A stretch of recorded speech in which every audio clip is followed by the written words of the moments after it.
Hello, everyone, and welcome to Climate Swings, the show for people reaching for the next vine of climate and sustainability in their professional lives. Promoted in partnership with climate education and action platform Terra Do. I'm your host, Michael Gold. Few people understand the green shift taking place in the corporate world better than Joel Makower.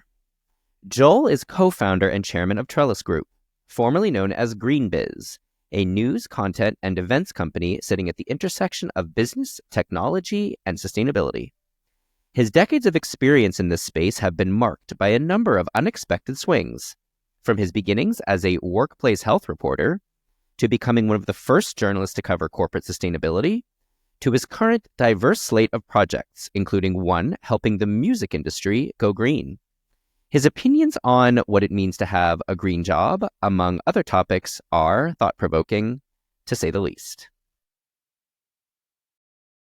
Joel Makower, welcome to Climate Swings. It's so great to have you here. Great to be here, Michael. Thanks so much for having me. So could you just start with a quick sketch of your career and what you're up to in a professional capacity? Wow, I never know how far back to go to do that, but I'm a journalist by training. I've never worked for a publication. I've written for lots of publications, but I became a journalist because I didn't have a clue what I wanted to be if I grew up. And my hypothesis at the time was that under the guise of sticking my nose into other people's business, I'd find something that I was good at and interested in and sync with my values and lifestyle or whatever. And for the first decade and a half, turns out what I was good at and interested in and all that was sticking my nose into other people's business and writing about it. And then I had an opportunity to, which we could get into or not, but to create the U.S. edition of a British bestseller called The Green Consumer Guide by a guy called John Elkington, who you may know. And that propelled me into this career and initially around green consumerism, but very quickly pivoted to the business side. So these days, I am the co-founder and chairman of a company called Trellis Group. Some people might remember it by its not that long ago former name, GreenBiz Group. We're a media, events, and networking company focusing at the intersection of business and technology and sustainability. And I'm happy to talk more about what we do. And that's one of my hats these days. I don't have an operational role at Trellis, so I have some other activities going on around music sustainability and a number of other projects and relationships. So I guess that's sort of a sketch. Oh, thank you for that. And so looking back, so the Green Consumer Guide, can you discuss that a little bit? When did that emerge and how did you get involved with that? So if you look backwards at my career, which I guess is what you're asking me to do, and the through line, it's really at the intersection of business, technology, and society. So my first book in 1981 was on the health effects of office environments, because at the time they were, sealing up all the buildings to save energy and tearing down all the walls to make the, cubicle Dilbert culture and bringing all these synthetics, particle boards and materials, textiles, and running the HVAC less, and the windows were sealed shut. And all of a sudden, and then they introduced computers. That's how old I am. They introduced PCs. There had been workstations in there, but all of a sudden, this had sort of become the factory of the future. And so I wrote a book about that, and that sort of, and I wrote about consumer and business issues and all those things together that interested me. And I ended up from going from a freelance magazine journalist to becoming a book packager, book publisher, small press, then book packager for New York publishers. So by the late 80s, I had relationships with most of the big publishers, the HarperCollins and Random Houses and Simon & Schuster's and Penguin Books and all those, and had produced books for them, not just ones I had written, but ones that other people had written and I had put together in some fashion. And so in 1989, Penguin Books called and says, we just bought the U.S. rights to a British bestseller called The Green Consumer Guide, and you would be the perfect person to Americanize it. And I'm saying, okay, well, how hard could that be? You take out the letter U and change S's to Z's. And, and then I said, well, send it to me. Let me take a look.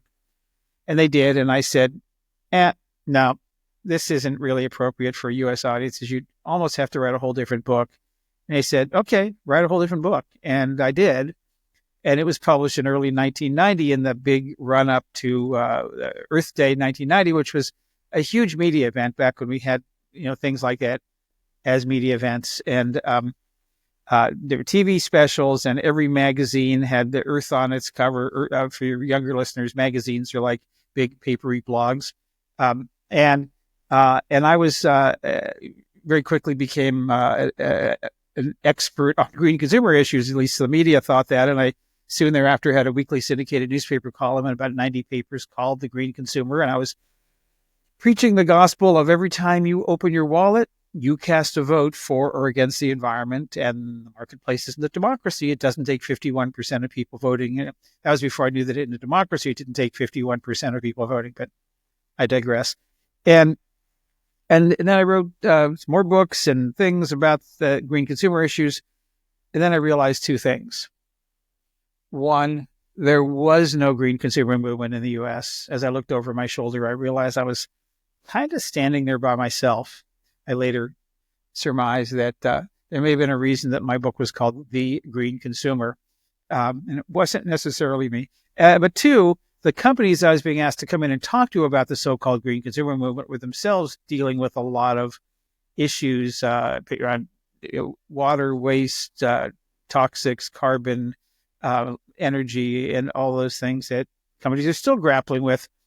And no one was really writing about that. So I jumped into that and started a monthly newsletter, what we would later dub a dead tree snail mail newsletter called the Green Business Letter, 1991, and continued to write and other books and speak on that. And then I'm old enough to say the sentence, maybe you are too, Michael, and then the internet came along.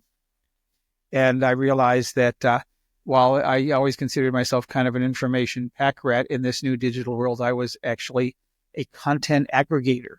And so I created this knowledge hub called greenbiz.com and launched in 99, 2000. And that's what the company was later built around, where we added events, some of the really big events, and a membership network. I realized that just not that many years ago, Michael, that I really kind of invented the field of sustainable business journalism. At least nobody else was doing it. I might have been the first. There were some in Europe. I knew a couple of people, particularly with the FT, Financial Times, and The Economist, maybe The Guardian back then. But nobody else was writing full time about sustainable business. So I feel good about that. And it's perhaps somewhat ironic, given that you didn't really start out in sustainability per se, right? You started out, as you were talking about, in workplace health, and the Green Business Guide was presented to you as an opportunity that you decided to pursue, and then you turned it into much more of a career focus. Prior to that Green Business Guide opportunity, like, how much was your mindset or your professional interest focused on questions of sustainability as they were at that time? Yeah, they weren't called sustainability then. Well, look, I was a senior in high school during the first Earth Day. That's, again, I'm dating myself. And I grew up in the Bay Area in the 60s and late 50s and 60s. And, it's hard to grow up here. And my parents were Sierra Club members going back probably before I was born, or certainly early on. So it was hard to grow up here in the Bay Area without necessarily, without being that. Although people did. I'll tell you a story about a CEO who of my age and vintage that had a different experience. But it was sort of natural for me. And when you go back to my hypothesis about why I started out as a journalist and trying to find something that I was good at and interested in, I had this moment sitting in my office. Then I was in D.C. at the time, about 1993 or 4, when I went, holy crap, I found it. Or it found me. This is what I was looking for. I'm home. And that was a really lovely moment. And I remember it very clearly. And so it really, in some ways, was the natural evolution of who I am and how I, grew up and what I thought was important. I didn't know that until it I found myself there, but it was part of who I am. Do you recall what specifically precipitated that moment? Nah, I was sitting in my office, and I don't know. I just realized that I had created a career out of what seemed like an interesting topic. I mean, I dealt with lots of interesting topics. I wrote some, you know, magazine articles on computing before PCs, and it was executive computing sections for a bunch of airline magazines, things like that. And I love technology, and I love society. I grew up, and when I was in journalism school, there were two things going on in the world that were very impactful to me. One was Watergate, which was, journalists as truth tellers. And the other was Ralph Nader, Nader's Raider, the consumer advocate, which was every man as dragon slayers. And so those were, it was part of what I was interested in. I didn't know how to really manifest those. I sort of did it organically, as starting off as a consumer reporter largely, for Washingtonian Magazine and a bunch of other publications. But no, it just all of a sudden hit me. So you have a long-term and an interesting vantage over, I guess, what one would call the green ecosystem or the green economy. At those early days, what did that encompass? You mentioned briefly like toxic pollutants and stuff like that, but can you get a little bit into more detail about what was considered green at the time? Well, I mean, there was, first of all, companies were dealing with a lot of things. There were some laws around toxics and carbon. In the 80s, there had been the Exxon Valdez oil spill. There had been the Bhopal toxic release in India of Union Carbide that killed, I don't know, lots and lots of people. And there had been some major environmental disasters. So, job one at that point was, first of all, stopping the bad stuff. And, even things that were legal, but just the overflowing drain pipes and smokestacks and dumpsters. But then they started to, get this ethos of doing well by doing good. How could you make some environmental improvements that also, got you some reputational benefits and improve the bottom line? And that was where I think things were starting then. I mean, and then we became, well, how does, it's not just about improving the bottom line. How do you grow the top line? How does this become an engine for revenue and innovation and new products and services and business models? And by the way, as this progressed all the way through sustainability and circular economy and everything, and carbon and all that, companies are still grappling with how do you stop the bad stuff. That did not go away. There's still lots and lots of that. I'm sure anybody who pays attention to the news sees from time to time that there's some huge, huge problems. So it's just really interesting to watch this sort of dichotomy of companies, trying to figure out how does this really drive business value and business success, and at the same time of dealing with some legacy issues that were really horrific. I mean, you think about Dow Chemical. Dow became a leader and is trying still now to become a leader in circular economy. And they also have just huge Superfund waste site, toxic waste site problems and emissions. They're one of the, still a large emitter. And so, that, and we can talk more about this, but this is I think the really interesting piece is how do you judge a company to be good? So, at the same time, back then, litter and waste were a problem, dealing with, 6-pack rings, which are those things that that hold together, 6 cans of beer or soda. We're seeing because of some, sort of like not too that many years ago, the turtle with the straw in its nose became a big cause celeb for, getting rid of plastic straws. Well, that was, there was a book that came out in 1990, bestseller called 50 Simple Things You Can Do to Save the Earth. And number one on that list was cutting 6-pack rings so they don't get caught in nature. And, one can look back at that and say, it turns out there aren't 50 simple things to do to save the earth. There's about 6 really hard things. But at the time those ethos around waste and recycling was just becoming coming online at a consumer level and at the company level as well. So these were some of, the things that, again, companies still grappling with today, but they were sort of in their infancy. And you having been at the forefront of green business discussions for several decades, when did the idea of climate start to enter the discussion? Obviously, you mentioned Rio, right, 1992, but how much was that entering the green business discussion, and how did that evolution take shape in those early years? Well, I remember writing about it in 1990 in the Green Consumer Guide, 1989, 1990, that talking about the things that contributed to we talked about global warming at that time, so it's been around for a long time, and I'm not just talking about the scientific studies that go back 30 or 40 years. I'm talking about in the vernacular, in the public conversation, and it really wasn't until the early 90s. During the George H.W. Bush administration that it became politicized.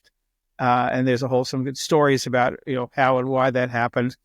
And the rest is a very sad history. But, the conversation has been around a long time.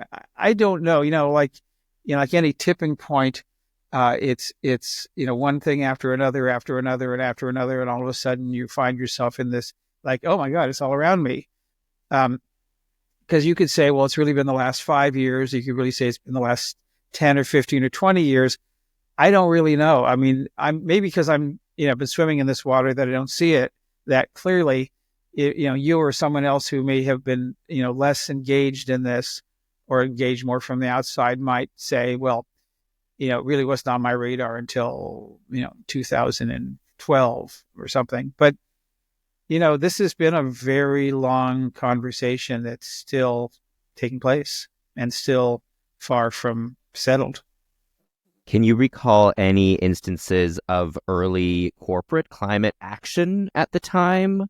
Things that corporates were actually doing about this issue in those kind of early days? About climate or about sustainability? About climate specifically.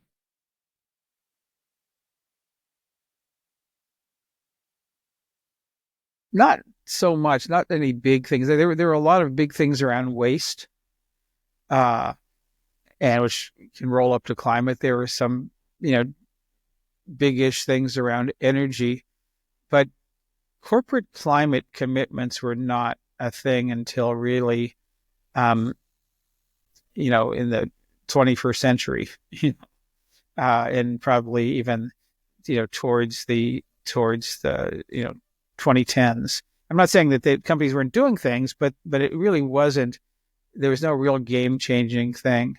I mean, there were things at the time that seemed important, and I don't remember the year. It's probably in the late 2000s that BP, the big, British petroleum company, said we're not changing our name. People said they were changing their name. They never said that, but they were basically, it's a marketing thing that BP now stands for Beyond Petroleum, and people said, oh my God, that's amazing. They're, one of the biggest oil companies in the world is now focusing on what happens after petroleum. That turned out to be maybe the biggest single act of greenwash that I've ever seen, because they, beyond petroleum, and that includes natural gas, if you include beyond that as beyond petroleum, never amounted to more than 0.1% of their revenue. And, full stop. And it was a classic example of a company getting so far ahead of its skis. So that made news. That became the chatter for a long time. And there were a handful of companies that, like Interface, the carpet company, that were talking about getting off of oil as early as the late 2000s. But there's no big announcement. I mean, just, for example, in 1990, McDonald's announced that they were getting off of polystyrene hamburger clamshells. And that was front page news, leading newscasts, and it was a big deal. Now, it turns out there were mixed results and mixed reasons for doing that. The life cycle analysis that they conducted actually said that polystyrofoam is probably better for the environment in terms of the impacts, not good for the environment, but less bad for the environment. But the public perception was about paper board and cardboard. And so they went to, and that was a big story, but those are around waste and there was very little around carbon. And at GreenBiz/Trellis, how much has the climate story expanded over the years? Presumably it's become much bigger than it was in those early years. Sure, absolutely. There's lots of other topics, the circular economy and energy, but and water, but those all roll up to climate ultimately. And so, yeah, it's become a huge part. Our mission statement is, helping convening professional communities to solve the climate crisis. That's our company mission statement. And so, yeah, that is job one, I think, for us and for so many others. But below that is the whole range of waste, toxics, water, materials, and transportation, and all these other things that ultimately have an impact on the climate. So you do subscribe to the idea that every kind of environmental crisis is essentially a climate crisis? Do you think they can be kind of handled in discrete ways or talked about in discrete ways? Well, they can, because I think it's really hard for most people and in most companies to get their head around the fact that this is all connected. I mean, some of them, they do. I mean, they'll say we reduced our, materials usage by 22%, which has also reduced our carbon, the embedded carbon impact by such and such. And, companies do recognize that, but I don't think these things are still done some compartmentally instead of systemically. Companies are by nature, compartmentalized, and they've got operations and supply chain and procurement, and facility management, all of which, are of a piece, not to mention finance and accounting and marketing and communications and everything else, HR, they're all of a piece, but they're not treated as a system necessarily. At least it's very rare. And not even sure I could name a company that truly is doing that. In thinking about your coverage of companies, how has sustainability functions specifically changed within the companies that you've looked at? Have they grown more integrated into companies? I mean, you talked about that companies often exist in silos, but you are seeing more and more chief sustainability officers. It's become, basically its own cottage industry, right? It is, and it continues to evolve, Michael. There's for a long time, and to a large extent, still. Sustainability professionals are armies of 1 or 3 or 5 or maybe 10 people in a multi-billion-dollar global corporation with huge mandates and very few resources and almost no authority. So they operate less out of command and control and more out of influence and communications and bridge building and education. But that's changed a lot. And now in many companies, large companies, I'm talking about, the sustainability function has been pushed out. So there is someone in sustainability thinking about sustainability in operations and supply chain and facilities and all the things I mentioned before, even HR and marketing communications. And it often rolls up to the sustainability professional. But something interesting is happening right now. And it's sort of, in some ways, a full circle from 30 years ago when sustainability was largely around compliance. It wasn't even called sustainability then. How do you comply with all the different laws that are out there, not just in the United States, but in Europe and Asia and elsewhere? And then we went into the beyond compliance and all the stuff I talked about. And now there's it's sort of a be careful what you wish for moment. Sustainability professionals who've been asking for standardized reporting and consistent laws across jurisdictions and borders and oceans now have these mandates to do some comprehensive reporting and transparency across a whole range of issues. And so now their jobs are back to compliance. They're back to, filling out forms and meeting the needs of investors and others. It's a very different level of what they're complying to, but it's both healthy and problematic in that a lot of those resources are directed towards compliance with and being not directed towards actually doing the work.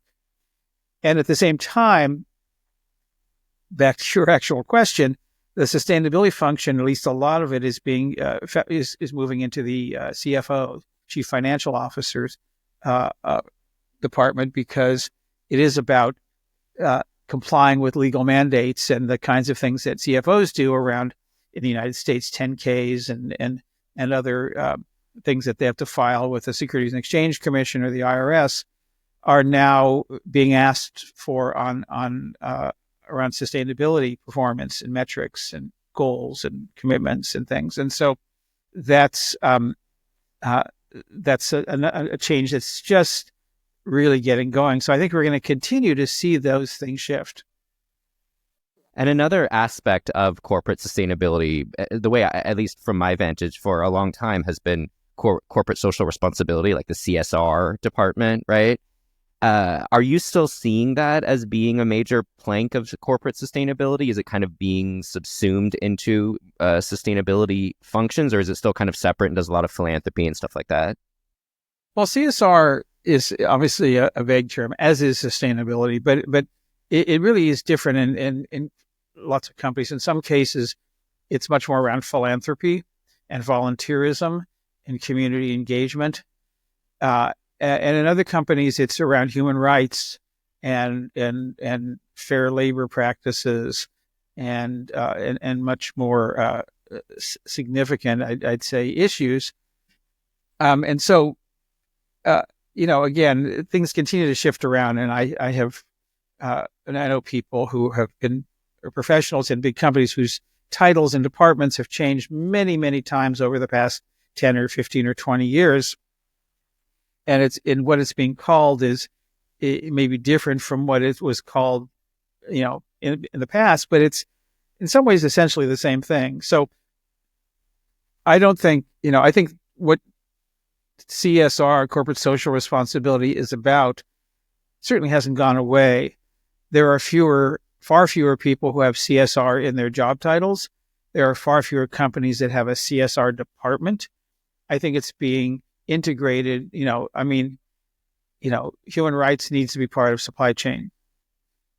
Fair labor needs to be part of HR and supply chain and procurement. And so a lot of it's just, going into the business units, which is really where it needs to be. I mean, I've, long quipped that sustainability is way too important to be left to sustainability departments. It really needs to be part of jobs very broadly. And you alluded to this before, but much of the discussion, it seems like recently, has shifted also to the idea of seizing opportunities and fostering growth through corporates being more sustainable or launching sustainable products or having a sustainable image. Can you kind of get into how that narrative has taken shape and formed within the corporate community over the time that you've been looking at it? Sure. Well, sustainability is many things, and part of it is efficiencies, which is always important for companies. How do you do more with less? How do you maximize the use of every resource? That means not just for one-time use, but ideally on multiple uses or circular models. And that inures to the bottom line. It inures to innovation, to new products, new services, new business models. We've seen, products become services where instead of buying the product, you're renting the service that product, provides. And so therefore the physical asset remains the ownership of the company that's the seller, as opposed to I sell it to you and now it's yours and you have to deal with it at the end of its useful life, which often has meant going into a landfill. Now I get to have it back and I get to put those assets back into circulation and to continue to create more value from fewer molecules or the same number of molecules of whatever we're talking about. And so that's part of it. There's also the resilience piece. If you're creating circular supply chains and they're locally based, you may be less subject to supply chain shocks, as we've seen. We saw it during COVID. We've seen it with ships and wars and a number of other things happening out in the high seas. And, and then, companies still think that's it, and I believe it is true that this is a way to attract and retain employees and talent, particularly younger, Gen Z, millennials, who are, at least say they're looking for these things and to some extent are. And so, there are a lot of sources of business value. And that's before you even get into attracting capital and being a more attractive investment, whether it's in the public markets or just getting a loan at a favorable rate. So when I talk about the business case for sustainability, when I give speeches, for example, I have an old answer and a new answer. And the old answer is this sort of litany of stuff I was just talking about, saving money, growing revenue, being a preferred supplier, attracting, retaining talent, reputational stuff, and all that. And that's not untrue. But the new answer boils down to a single word: risk. This is about risk, pure and simple. How do you manage risk? Risk is not something to eliminate, because risk is something that exists every time we get up in the morning or walk out of the house. So how do you manage risk? And companies, don't eliminate risk. And so, it's reputational risk, financial risk, technology risk, supply chain risk, business continuity risk, a whole bunch of others. And that's really what this is all about. And the flip side of risk is opportunity. How do companies operate in a world where energy, water, carbon, materials, and toxics are a constraint? And what are the opportunities that fall out of that?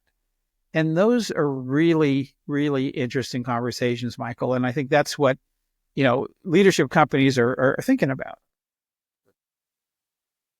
I'd like to talk a little bit about sort of the climate workforce and people who are interested in going into the space, or maybe have decided to pivot their careers to the space in recent years. Given that all you've talked about regarding what companies are doing and the actions that they're taking, both with regard to risk and opportunities, just in general, what would you say that people should consider if they want to become a corporate climate professional, which I know is, kind of a maddeningly vague term, but just from your vantage, what would you say about that? Wow, there's a lot to say about that. I get a lot of calls or emails or LinkedIn requests and people who want, career advice. I'm just graduating from college. I'm about to go to grad school. I'm a mid-career professional. I'm sort of at the end of my career, but I want to have a capstone, one more rodeo in me. And they want, some specific advice or generic advice about how do I think about it? I want to get into sustainability or clean and green or climate tech or something. And, I used to be able to respond to them all. Now there's so many I can't, but it's hard. So first of all, people talk about green jobs, and I'm like, what the hell are those? I mean, LinkedIn just put out in the same week that you and I are talking, their annual green jobs report and about the workforce, and and it's interesting. They looked at a number of they talk about the demand for green talent, they call it. And they say the talent's growing faster than the supply, and they list some of the career jobs that are hot right now around, building performance and responsible sourcing and environmental data diligence, things like that. But I've talked with them many times. And I used to say, I don't know how to think about green jobs. I mean, if I work for GM and on the assembly line, and last year I was putting windshields on Chevy Escalade, big old honking SUVs, and this year I'm putting very similar windshields on Chevy Bolts, electric vehicles. Is that a green job all of a sudden? Am I in a different category? If I'm the head of accounting for a company that installs solar systems on houses, is that a green job? I don't know how to think about that. So I think the term is problematic. You also hear, and I'll get to the answer to your question in a second, but I have to sort of rant a little bit here. I also hear this meme that every job should be a green job or a climate job. I heard both of those. And yeah, maybe. But, again, is that accountant for the solar company a climate job? I mean, sure. If you, stand on, turn your head a certain way and stand on one foot and, turn 12 degrees to the north, maybe you can see it that way. And I'm being a little snarky here because I'm all for all of this stuff. I just don't know how to think about it in those terms. And so when those people contact me, say, I want to get a green job or I want to be part of the green workforce, I'm not sure what to tell them. I'll tell you one more sort of tangential story to make a point. I was the last year at the University of California at Berkeley that one could get a BA in journalism.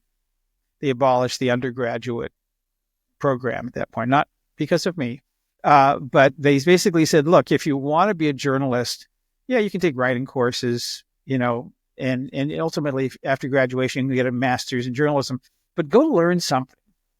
Learn geography or geology or English, or sports or, something, business, obviously, and accounting. And then, dig in your journalism career around something. Because if you're a generalist, yeah, there's some jobs out there, but they're not very good jobs. And they're hard to find.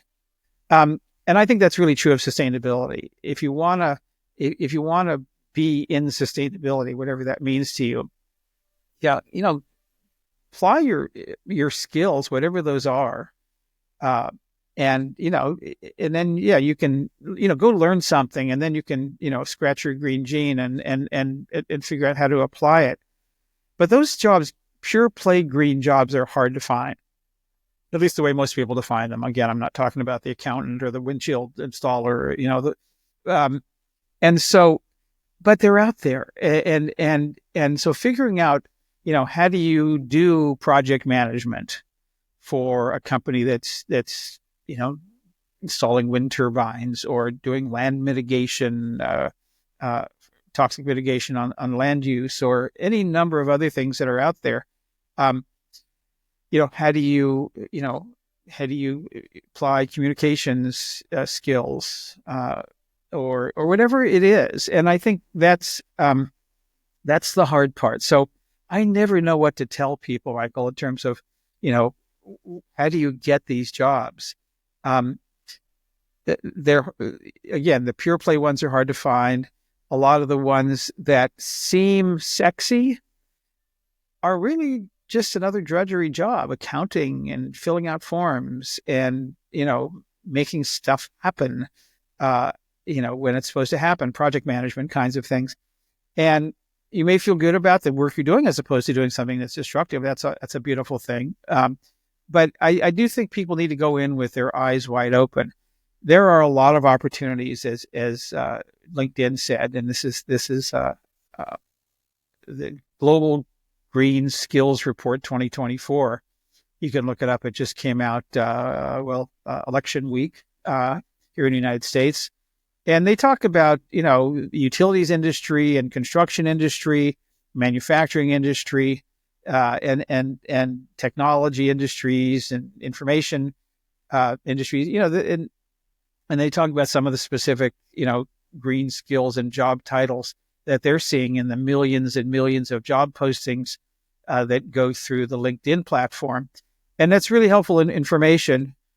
But ultimately, there's, and if you go, on Trellis, my company, trellis.net, or any number of websites, there's some green job listings, and you'll see those. But those, they often are nonprofits, which is fine. I mean, there's nothing wrong with that. I mean, if you want to be in the nonprofit sector, there's a lot of opportunities.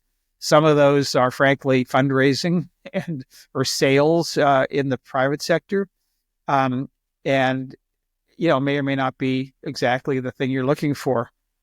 It's hard, and yet they're everywhere. And I know that sounds, contradictory, but you kind of have to know what you're looking for.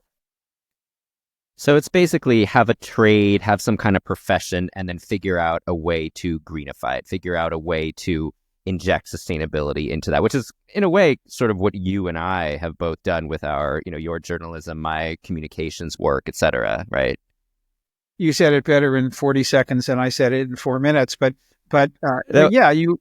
you know, I was inspired by your 4-minute response. but you have to have a vision of what, first, it's that, what's that, Japanese ikigai, which is, sort of these four things that, what am I good at? What do I love doing? What does the world need? And what can I get paid to do? That's, part of it. And you kind of have to line those things up.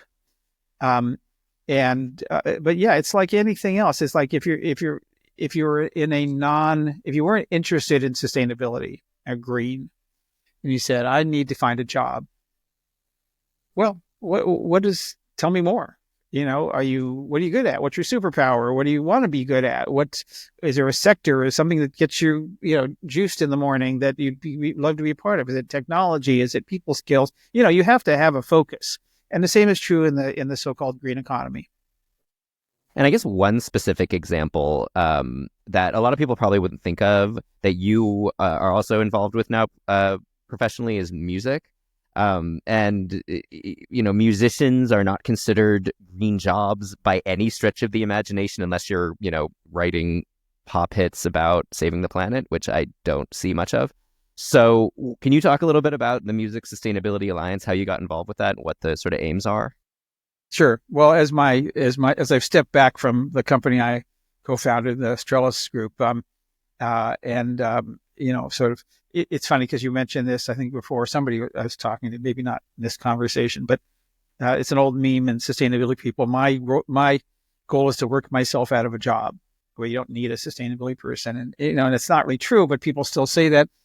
I kind of worked myself out of a job and I wasn't trying to at my own company. And I looked around one day and said, I don't really have a job here. I mean, I'm still chairman of the board. I'm the co-founder. I'm the largest shareholder. I'm still the front person for some of the activities, but don't really have a day-to-day job. So I stepped back and said, okay, I'm not ready to hang things up. And a good friend of mine co-founded something called the Music Sustainability Alliance about a year and a half ago. And we started helping them with their annual summit that they do that we do now at in Los Angeles the day after the Grammys every February, bringing together the music industry. And it was just a real interesting opportunity to take an industry that's really kind of new to this. It's kind of sustainable business 10 or 15 or 20 years ago.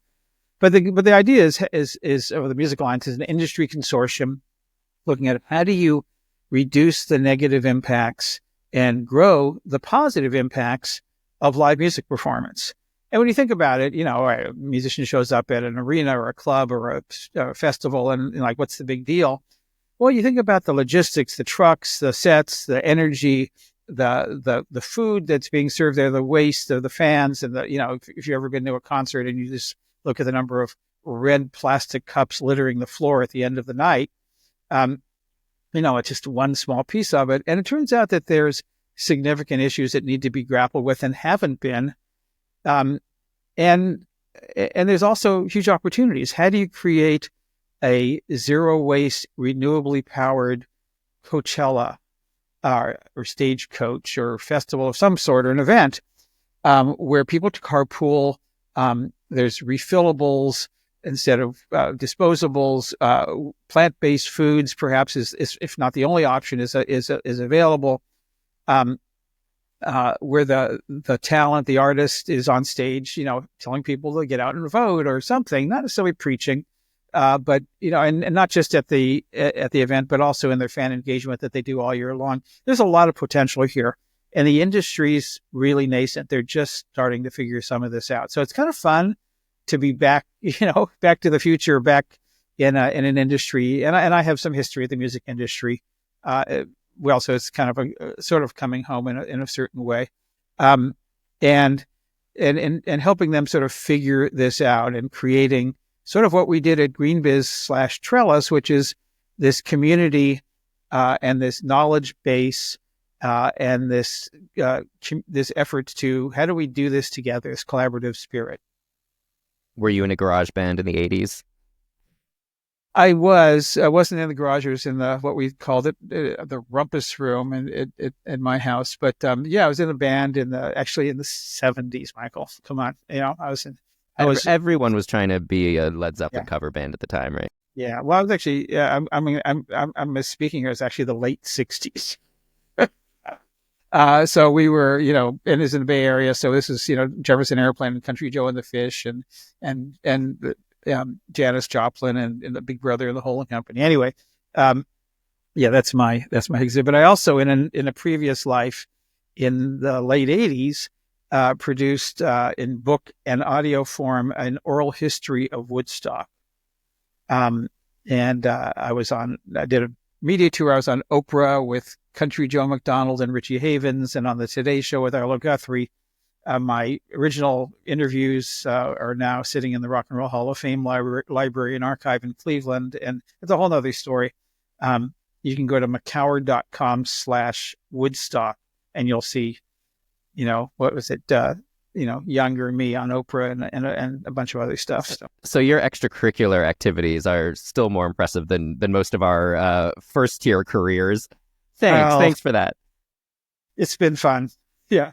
I'd like to talk about one more topic, if we can, which is the importance of live events, because I know that is, as you were discussing on another podcast recently, essentially Trellis's main business line at this point.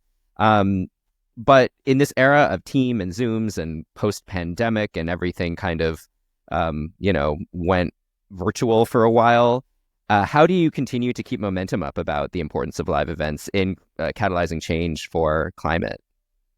Yeah, it's a great question, Michael. I mean, it's despite Zoom and all the others, people still want to come together and press the flesh and break bread and all the things that we do, but that's part of something I think bigger, and it's true in any industry, but I think it's super true in sustainability. That we learned, and Eric Ferro, our CEO, who comes from the tech event world, really taught us this, that the success of an event is sure partly based on the content and with the speakers and all that. It certainly has something to do with the hospitality, the environment, the venue, the vibe, if you will. But all of that rolls up into how do you create community? And an event that creates community where people want to come back as much for the community as for the content, that's what makes a successful event. And we worked really hard at that. We very intentionally try at all of our events. We do 4 or 5 a year, big events that range from 1,000 to 5,000 people, to create that kind of community. So much so that during the pandemic, there was a period of time, gosh, I forget the Greek alphabet. It might have been Omicron, but at some point, it looked like things were going to abate, and this would have been GreenBiz 22. Like we're going to be able to come back to we do this event called GreenBiz in Phoenix, and every February we're going to come back to Phoenix finally after we did one in 2020, just before the stuff hit. We didn't do it in 21. And looked like in the fall of 21 that we're going to be able to go back in 22. And then Omicron hit, and then we weren't sure anymore. And we and people were saying, well, you know what? You better do one in 22 because we're going to go anyway. Just we want to be together. We ultimately did, and it was a great event. But so I think a lot of it has to do with creating community. And by the way, we figured out during COVID, and that continues to this day, how to create community online. So we have a membership network called the Trellis Network. Companies join at the enterprise level, and we have a bunch of different communities within that on circular economy and finance and carbon. There's one in Europe and one in the U.S. And that's been, we really intentionally, how do you create those kinds of communities that are hybrid? There are some of we still have some meetings where people come together in different parts of the world. So, there's a certain amount of pixie dust and magic that you make happen to create those kinds of, the kinds of events where people want to come back for the community as much as for the content. And I think we've done a really good job at that. Yeah, I spoke with another recent podcast guest whose entire career has basically been convening people around climate events. And one of her main messages that especially when companies want to do deals, when money actually is going to exchange hands, it's really important to have people in person there for a handshake. Is that something that you've also seen? Absolutely. I mean, events also succeed when transactions happen. And many, traditionally those transactions are, I sold something that you bought. But there's also lots of other transactions of the connection time, or we've seen corporate coalitions being formed at informal breakfasts at our events, and that lead to financial transaction. But those are absolutely important, and the more of those transactions people come back for that, or say, "Oh, I have to be there because my competitors are doing business there," that is absolutely part of that. So yeah, absolutely. And I guess just one final question that I like to ask most of my guests is, if you could think about your overarching contribution, kind of your legacy. Of course, you're nowhere near to being finished with your career, but just thinking about what you would say you've contributed to the climate battle, to sustainability in general. Yeah, that's a tough one. I mean, I think a lot of it is connection, and not just connections of people meeting one another, but connecting dots and helping people understand the big picture.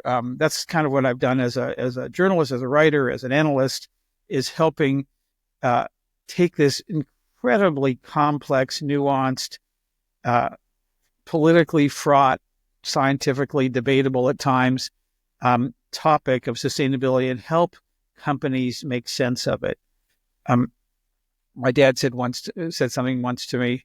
I was probably at junior high school and middle school, and asked me if I'd done my homework, and I assured him I had. I'm sure I hadn't, but he basically said, "Well, what'd you learn?" And I looked at my shoes and shuffled around, and I said, basically, I don't know, just trust me or something. And he said, you don't really understand something till you can explain it to someone else.